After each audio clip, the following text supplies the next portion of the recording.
All right, well, welcome back to Mixed Reviews.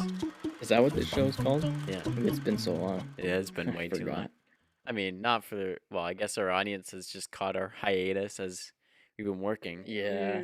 Now that Asha's back, we decided we get Asha to pick the movie for us. Yeah. So I was going to say this week we were watching, but I actually don't know. We gave Asha a list of movies that we picked through and decided, oh, that would be fun for a podcast of ones we've seen, ones we haven't seen. What'd you think of our list? I thought it was silly. No hate. Why'd you think our list was silly? No hate. I thought your list was silly because I don't know, it's weird. When you said like a list of movies, I thought it would all be like similar-ish movies. I don't know. You're all over the place. But yeah, like the Lego movie, what? So what are we watching? We're gonna watch well, I'm having second. No, it's fine. We're gonna watch drum roll, please. Okay, great. We're gonna watch The Secret Life of Walter Mitty because it's my favorite movie. So It's a good one. I haven't seen it. You haven't seen Secret Life of Walter Mitty? How many times are you gonna ask me if I've seen Secret Life? And I will wait, always you've never seen it? no. Wow. Well, I guess we have a movie to watch now. Yeah.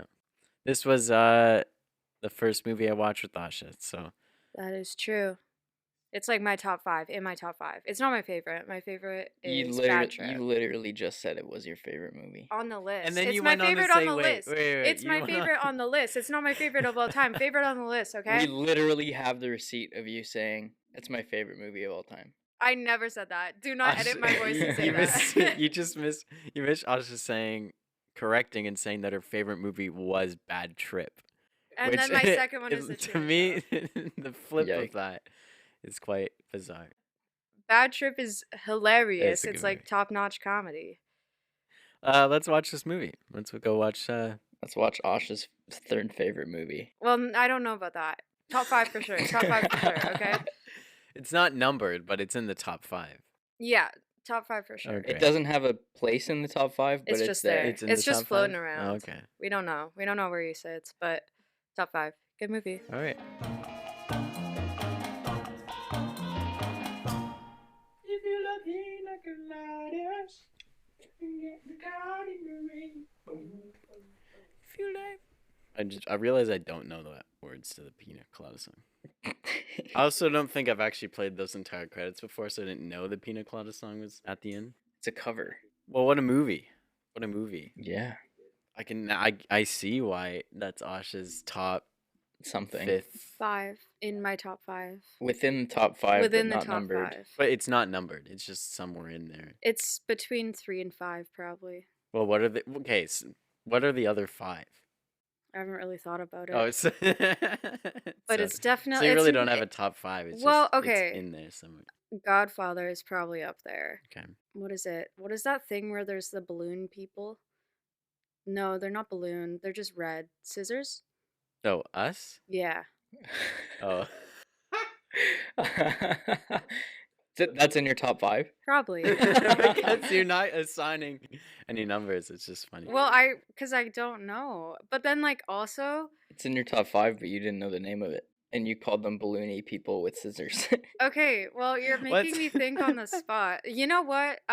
Charlie and the Chocolate Factory is really good. Which one? There's multiple. Or Rudolph. You know the Rudolph one that's like animated. They're Yeah, all fuzzy yeah. and made of felt. So that's 5, not 6. Yeah, I'm at like 7 at this point. And you judge us for our list? You had like, okay, Sonic the Hedgehog, the Lego movie. They're not because they're amazing movies, because they were interested in talking about them and Mm, focusing on. Anyways, yeah, yeah. this is a serious podcast. The Secret Life of Walter Mitty. Tom, Yo. what's your thoughts? What's your thoughts, Tom? When did this movie come out? Can you tell me? 2014, I think. Okay. Maybe I'm wrong. I should look it up while you're talking. Well, for starters, I really did enjoy this movie. I figured you would. It genuinely feels to me though like it's well, I can't really speak for many movies from 2014, but I remember when I was around that age, like in high school and stuff, like all the movies to me felt the same, where it's like meant to be super inspirational, meant to be like movies that you go and you come out feeling like a different human being after watching. Like, that is this movie. That being said, this movie is like one of the best of those movies I think I've ever seen. And maybe it's because I'm older now. Maybe it's like I have lived a few lives and I can relate to Walter Mitty a bit more than I could have, like, if I were younger. It really wants you to discover who you are as a person, figure out your dreams and live your dreams kind of thing. And I think it did it in a way where I was just like not wanting to hit my head against a wall. It was like, oh my gosh, like he's in Iceland and like Major Tom is now playing by this girl he has a huge crush on. And I'm like, I actually like this moment. Like, this is a very cool moment where it's like empowering him to not daydream. Like to step out of the daydream and actually do it. And do it, yeah. And she fades away. Yeah, exactly. Up until that point, he daydreams and it takes him out of life.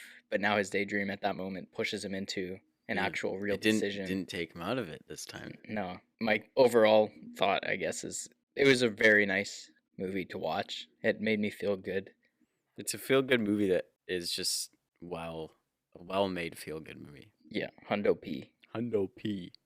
What year was it made, Asha? Christmas 2013. Oh, that's a lot newer than I thought. You're old man. That's why you get Walter Mitty. Yeah. You just relate to him so much because you're just so wise. No, honestly, like the losing my job, like the girl going back to her little boyfriend and breaking his heart. I relate to that. You've been trying to get me to watch this movie for a long time. Yeah, I talk about my favorite films, and every time I think about those films, I'd think it reminds me of the movies that made me really enjoy filmmaking and want to learn how to filmmaking. This is what I always say is the one that really actually caught my eye. And we go, oh, films are really cool.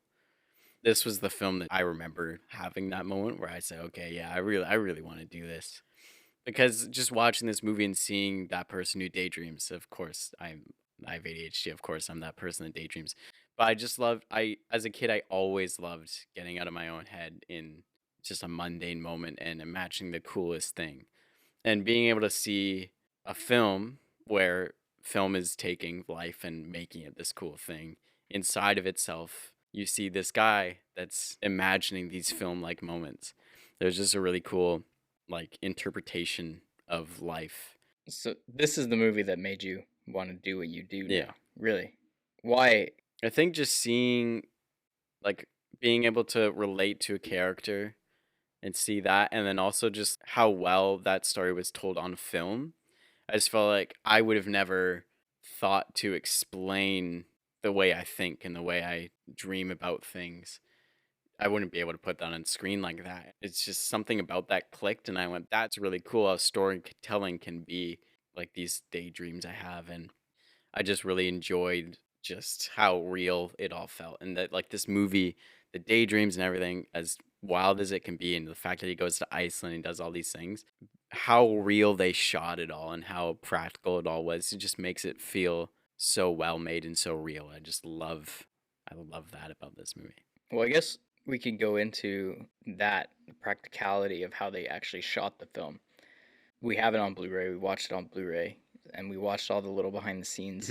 They actually traveled across the world to do most of these shots, you know.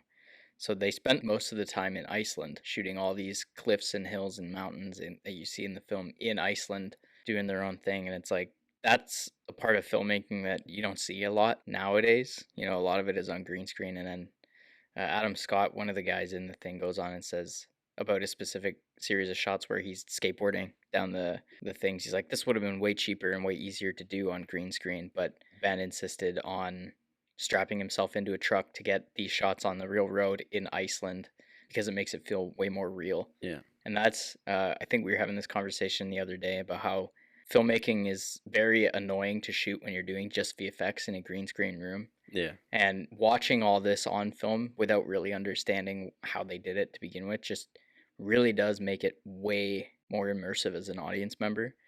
Watching this actual guy do this actual stunt on an actual skateboard in the actual country that they're shooting it in has like that sense of reality to it that really clicks visually. Seeing the actor do it makes you really believe that this character is doing it. Exactly. And then adding the layers of practicality on top of that is just even better. Mm-hmm. I think that's a big one up I have to give to the movie. And it just makes this guy look really cool. Yeah.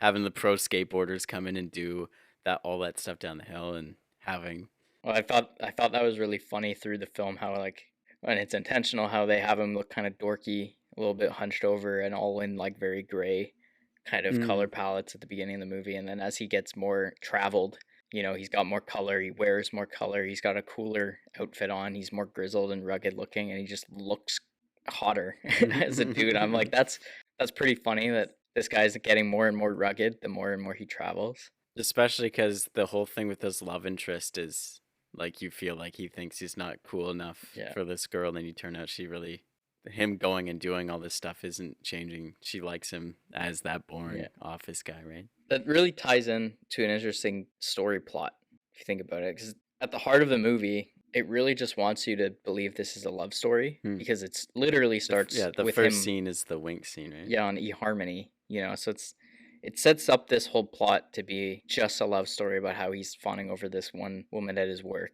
and he can't talk to her, and then he thinks that the way to talk to her is by doing the been there done that segment on their eHarmony thing that one Todd character keeps telling him. It's like, oh, you gotta get cooler stuff on here, man, but then through the process of his story, he just does stuff and it starts to fill out regardless of what he's doing it for. He's no longer doing it for just a woman. He's actually doing it. He's not doing any of this for his dating profile. It's a nuisance that this guy's calling him, trying to get all this stuff for his profile. Yeah.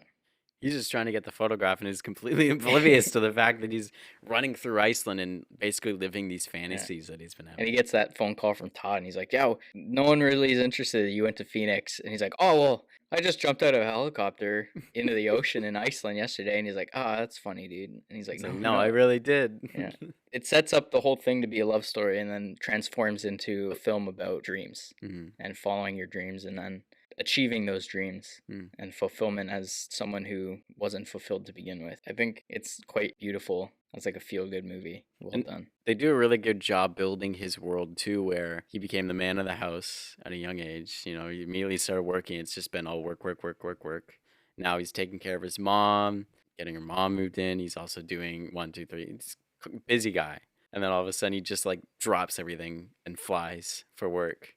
While all this stuff's going on, just kind of leaving it to everyone else. It's cool to just see a guy that you can tell had big dreams and big aspirations as a kid. He wanted to be a skateboarder. He wanted to travel the world. He wanted to do all this stuff and never did. Yeah. And then all of a sudden he's just so quick to go and do this stuff and isn't sitting there until he's not enjoying the moment until the scene where the two of them are sitting together. He's like, sometimes you just need to sit and just watch. Sometimes I don't take the photo because it's distracting. And that's when it kind of, there's that subtle little scene where it clicks in his head. I love that scene. That was so nice to see. I've never really watched any movies that really teaches that to people.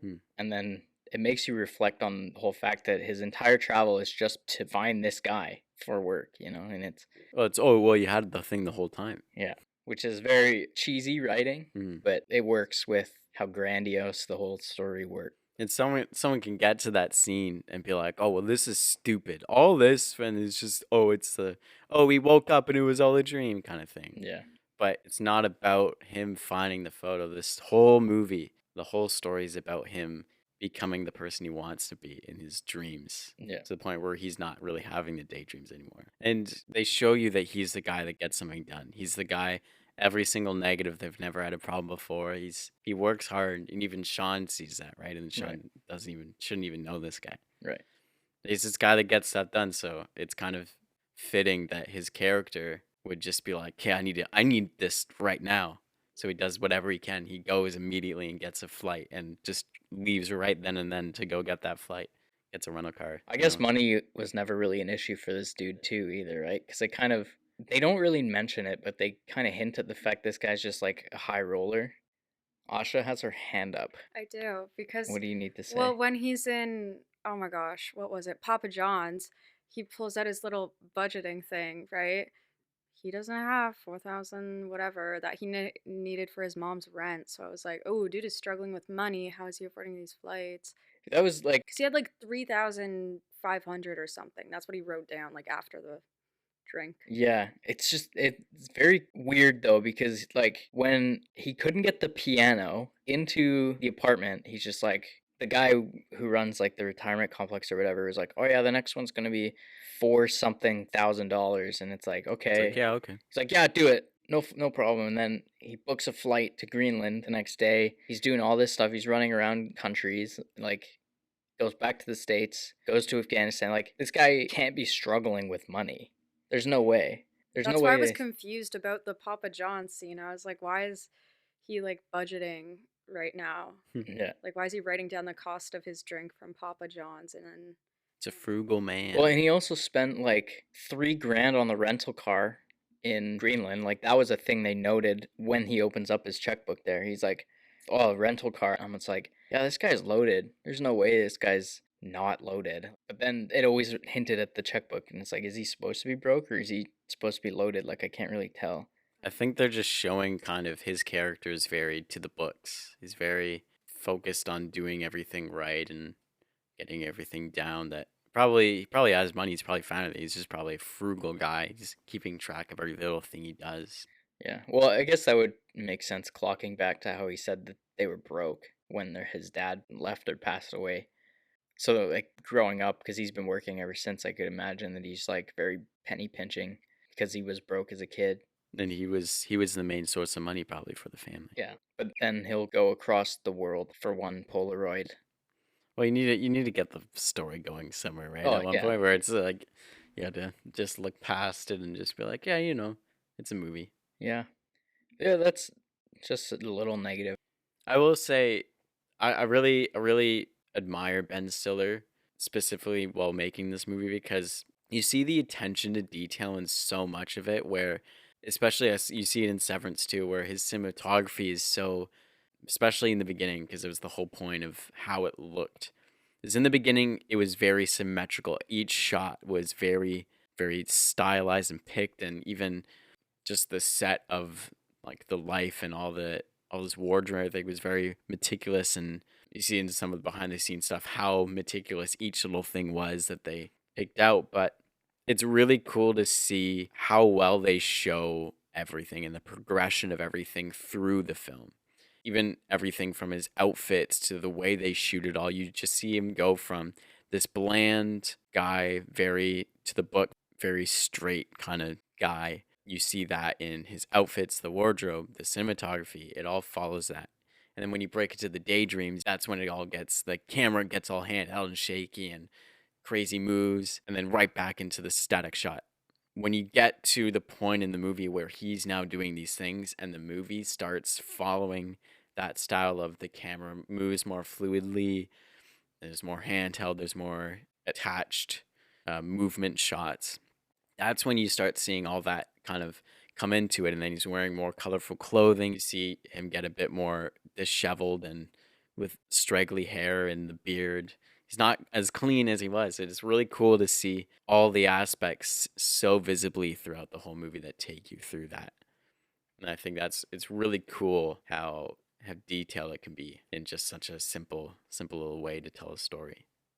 The visual storytelling around him and his world as he goes through the story, so it as he changes, the world around him changes visually to match what he's been changing into. So, like, as he's coming out of the clean-cut kind of corporate world of New York, his colors start to turn into more vibrant colors, less grays and blacks and stuff, and then the world around him also then changes in colors from the grays and blacks of the city, and then goes into the colors, the greens, the blues of the world around you. I do think his character progression was really well demonstrated throughout the film, and like every single aspect too, not just like visually, but even with the storyline. Like, what's his name? Todd for me. Todd. Harmony. Like, oh my gosh, Todd was like perfect, right? Like, first time he's like, oh, there's nothing I could say for been there, done that. Second time he's opening up a bit. He's like, oh, I've been to Phoenix, whatever. Third time he's like, oh yeah, I just got attacked by a shark and like volcanoes erupting, blah blah blah. I don't know. It was really good. It was so obvious, like the intention behind what. It just kind of, it was that thing to really point out where he was and how far he had come, right? From each phone call.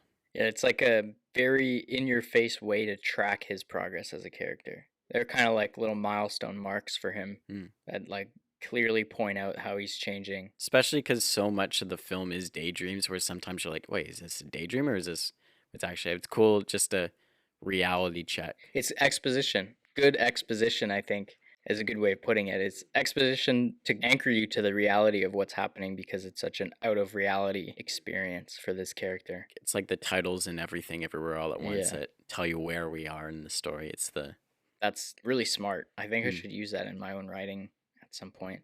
You ever realize in the film also how you were talking about how visually at the beginning of the film and when he's back, I guess, in New York all the time, he's kind of gray and the world is gray? Mhm. You ever notice when he's with Cheryl, she's always in a very vibrant color, and the environments that you're around her in, like when they were in Central Park with her kid, very green, beautiful. She's dressed up in color, you know, the world around him is more colorful, even though he's still kind of gray. Yeah. I think that was a nice little touch to show a lot of his motivation as well, Mm. in the fact that, like, she is light and color for him in this gray world. Yeah. And then while he goes through his experience gaining color through his travels, she's always there, colorful in New York, regardless. It also kind of shows that he didn't need to do all of that for her.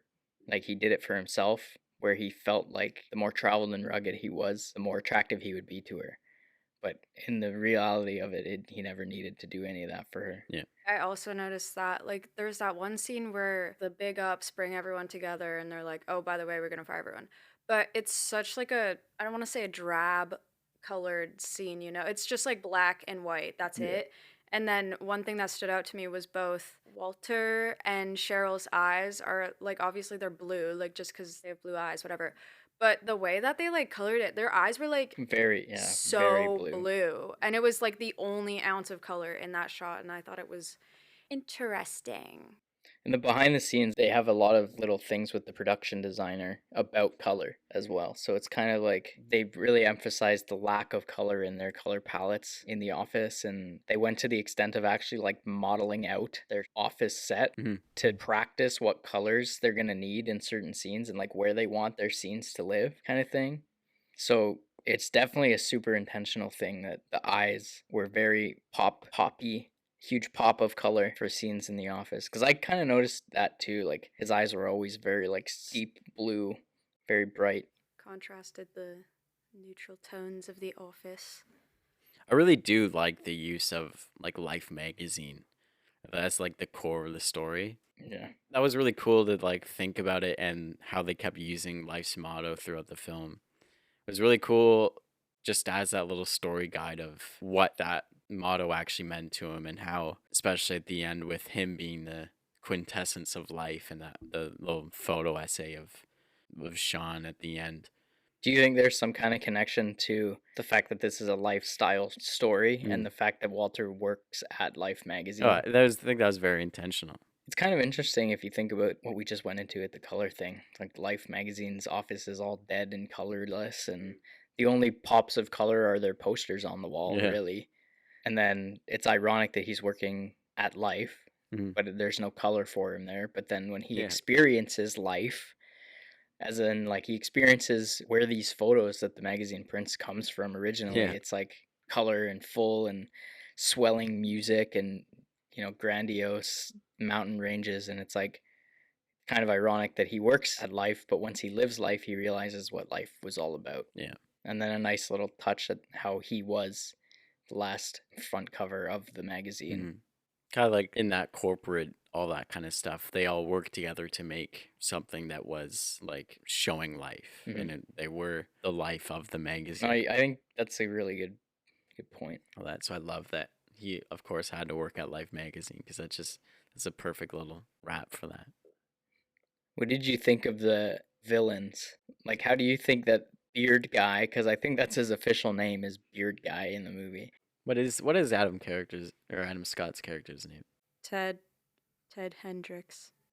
How do you feel that them being the villains of the story, do you think they motivated him enough? From like a story standpoint, you usually have that villain character that really challenges your main characters. I didn't feel like they were much of a challenge in terms of his actual story. I think, if anything, he pushed him more into it, which kind of breaks the mold of like your standard villain. I feel like what motivated him was to like prove him wrong. Hmm. I kind of do feel like he was sort of a good villain though, because he kept pushing for the photo, which was motivating Walter to go and get the photo. Right. But it wasn't necessarily from a he was scared of him way. It was just he was so annoyed and didn't want to have to deal with this guy, rather than like a typical like I'm gonna kill you if you don't do this right now. Is more just like a I'm so annoyed with this guy. I guess there's that fear of losing his job too, which I guess for the character would be a huge deal with this guy who's very job centered. So a lot of it may have been motivation for the wrong reasons, is what pushed Walter into it. And then he got to Sean finally to get the negative and realized he was doing it for the wrong reasons. And Sean taught him the lesson that he needed to learn, that it's for the moments you're living it, not for one reason or another. And I think Sean's little carefree monologue told Walter that it's like, you know what? Maybe it's not all about one thing. It's about the moments you get along the way Mm. that matter in the long run. Mm. So when he gets back to America, he seems to give less of a crap about it, because he's doing his resume. And instead of actually having his job experiences on the resume, like you typically would, he puts his life experiences on it. He climbed the mountain in Afghanistan and he jumped into, like, he puts those on his resume, which you wouldn't do, right? You'd put your experience. But I thought that was a nice tiny detail that they put into show his character growth as well, that he lost his care for working along this journey Mm. and learned to live as a person, Live his life. live his life. We'll be right back. Hello, listeners. It's Jackson's mom. I'm here to tell you about our Patreon.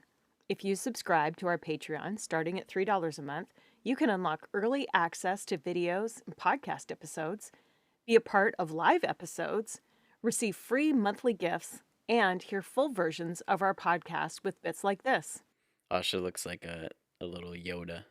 Yoda. Fries eat you? Is that Fries eat you? You eat Eat you fries? fries? Eat Right. fries you eat? There we go. Do fries exist in the Star Wars universe? I don't know. I hope so. That's my favorite Yoda line.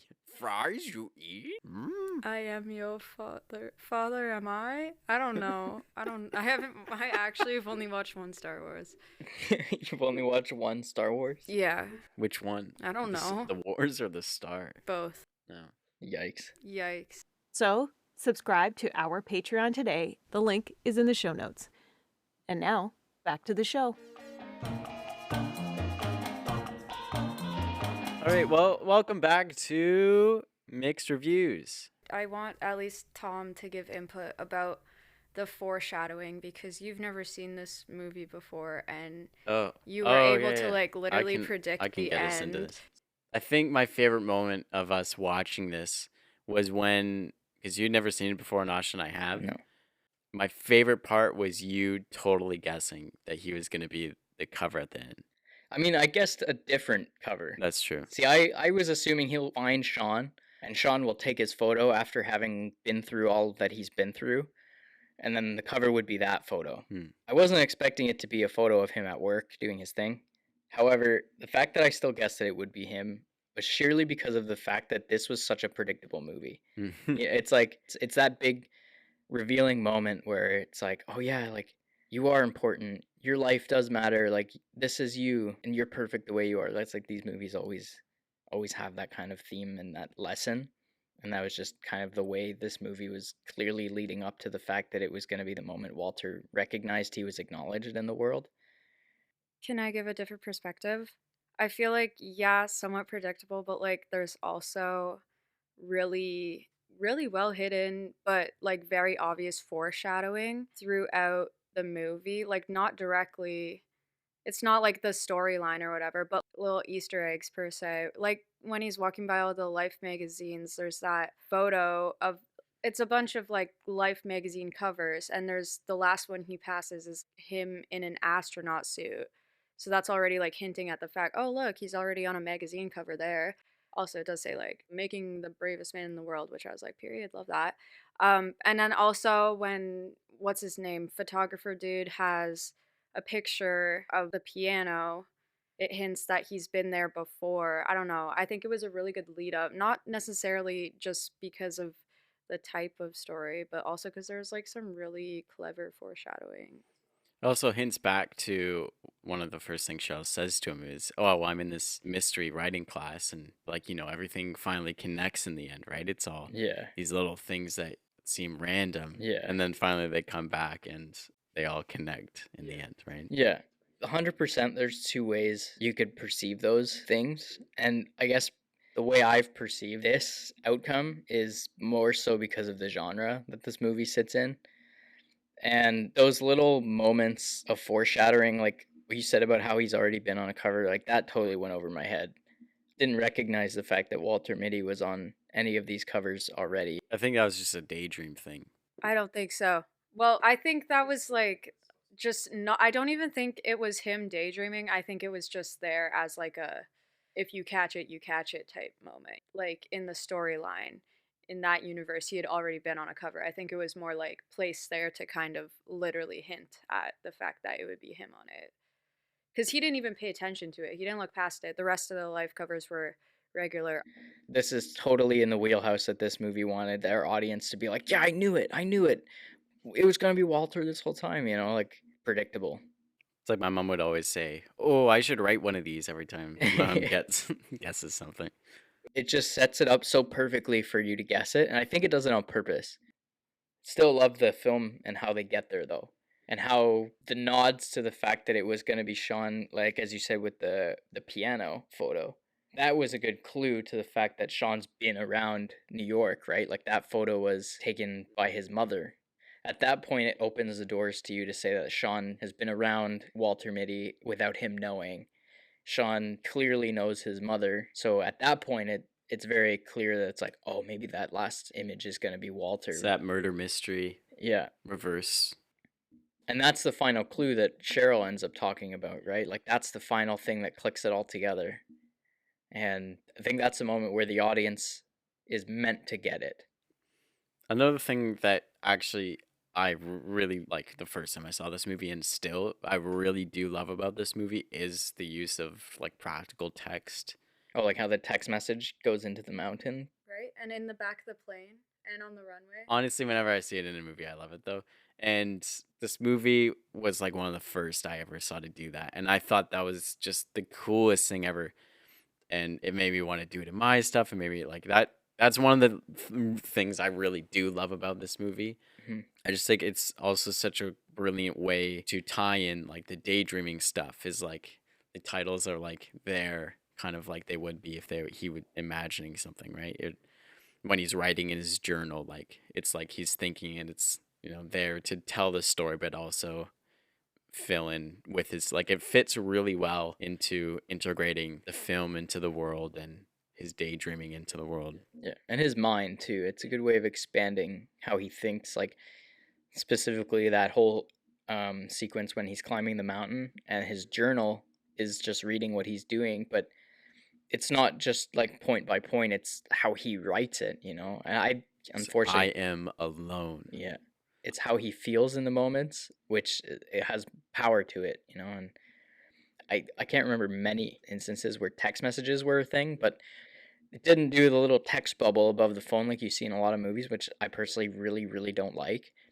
Instead, it had that text message up on the side of a mountain while the plane did it. Oh, that little transition is amazing. When I saw that, I was like, okay, this movie is using what otherwise would be like a pretty corny way to get from one place to another. It's just like a text message bubble, but it takes it in such this massive scale by throwing it up on the side of a mountain as a Boeing 737 or whatever it was flies back and takes you into the like Just a JFK airport. Like, a whip pan into New York. I'm like, yeah, okay, that was an amazing way to get back to New York so easily.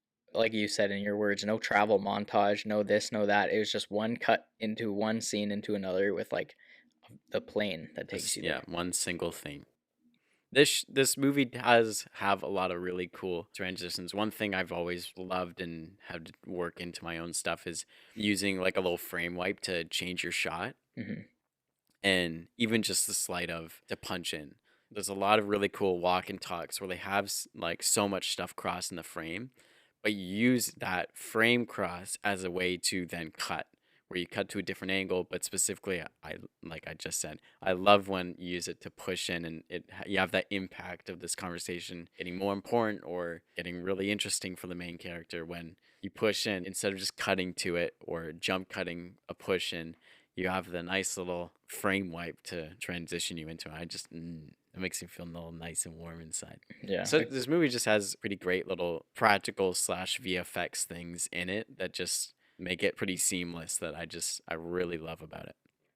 It's using very simple techniques, very reliable techniques, and just leaning into them. Like there's no overly fancy camera work. There's no overly fancy VFX work except for like those ridiculous daydream sequences. Yeah. It takes like pretty classic techniques used in filmmaking for generations and uses them just as they're designed to be used to get you from one shot to another without you noticing.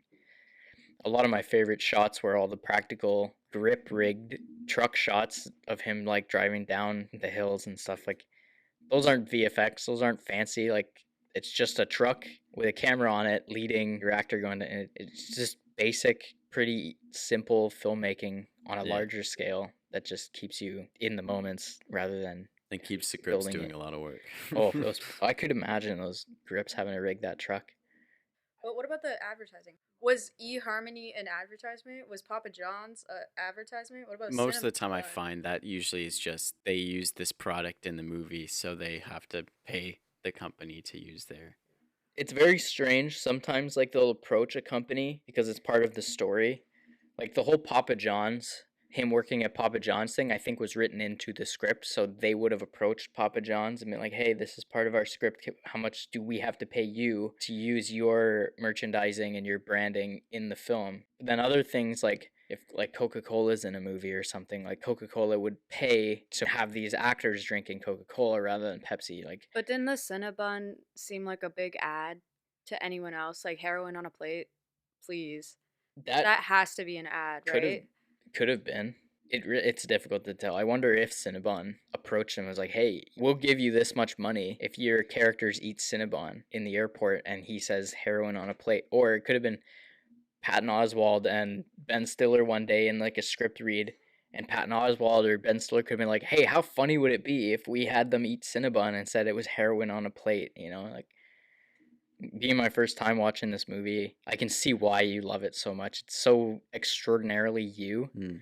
And I can totally see how it's one of your favorite movies. It's like very beautiful. It's a lovely story, which Makes me love Iceland. it kind of inspired me to want to travel a bit more. I just need to get some money. Mm. You're not as rich as. I don't have a checkbook to balance. That's how poor I am. I love this movie, and I think it will forever be one of my favorites, and forever probably will be somewhere in Ash's top 5. It's beautiful. Well, I did have to do a review of it for one of my classes last year. Jax, I'm sure you remember the class. It was Outdoor Adventure on Screen, English department's version of film. But we did have to watch that, and it was like the 5th time I've watched it. I love it. I love it. It's so beautifully executed. All right, I think that's a good little time to stop for now. Yeah. It's a good movie. That's a thumbs up on my review. I don't know. All right. Well, we will see you next time. I'm not Next gonna say time. next. I don't know. Whenever. When we have more time to make more podcasts, we'll see you. We're working. We're busy people. We're working in the industry, trying to learn more. Maybe when our next project that we just got off of is released, maybe we could do a podcast Oh, on it. I was planning on it. That'd be cool. That'll be. I think it's gonna be a good movie, but It looks like it will be. If you guys do that, please let me in. Sure. Thanks. well, I mean, the plan is that you're here for the rest of them. Yeah. But like that one, That one you really want. my history major would come out probably. Except I might be like criticizing it. Or maybe not. I don't know. I've never seen it. It's a secret from me, guys. I didn't work on this show because I don't work in the film industry. I work at No Frills. That sounds cool. Yeah. Well, all right. Thanks for listening. We'll catch you next time. Yeah. Hey,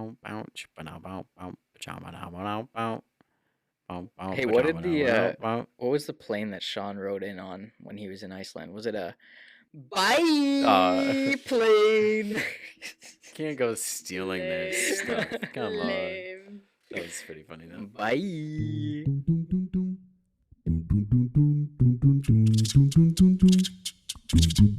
Hey there, I'm Jackson's mom, and this has been Mixed Reviews with Tom McMahon, Jackson Brotherton, and our in-host genius, Asha Joseph. This episode was mixed, mastered, and edited by TheOldManDave. Be sure to follow our podcast on your favorite podcast app and join our Patreon for extended, ad-free, and bonus episodes. The link is in the show notes. This has been a Vanish Entertainment production. Thank you for listening.